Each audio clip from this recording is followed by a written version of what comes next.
if you go to McDonald's, anywhere in the world, you will find French fries, or chips, as you call them, and you will find that they're always made from the same potato, the russet Burbank potato.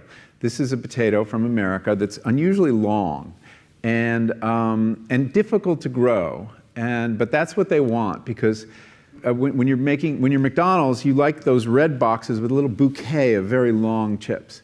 It looks really good. And so they insist that all their potatoes be russet Burbanks, and they further insist that they have no blemishes at all. There's a very common defect of russet Burbank potatoes called net necrosis. And you've seen potatoes with a little brown line sometimes, or spots that come through it. Well, McDonald's won't buy them if your potatoes have that. And the only way to eliminate that is to eliminate an aphid. And the only way to do that is with a pesticide called Monitor that is so toxic that the farmers who grow these potatoes in Idaho won't venture outside into their fields for 5 days after they spray. And then when they harvest their potatoes, they have to put them in these atmosphere-controlled sheds the size of a football stadium because they're not edible for 6 weeks. They have to off-gas all the chemicals in them.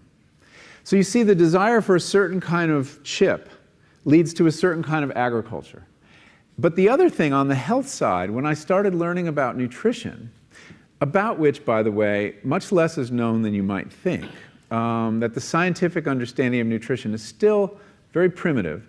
But I learned that what mattered most about one's health was not necessarily the nutrients, good or bad, that you were consuming or staying away from, or even the calorie counts. But what predicted a healthy diet more than anything else is the fact that it was being cooked by a human being and not a corporation.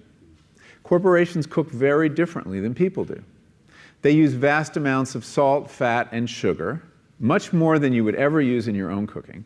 And the reason they do that is those are 3 incredibly attractive and incredibly cheap ingredients. And when they're layered properly, as in a chip or various pastries and forms of junk food, they're incredibly addictive. And in fact, people in the industry, they don't talk about addiction in the food industry, even though they traffic in addiction. They talk about craveability. It's the same thing. And snackability is another term they use. It's a lovely word. Anyway, so I came to see that cooking has a huge bearing on our health. And in fact, there's been a lot of research in America that shows that even poor women who cook have healthier diets than wealthy women who don't.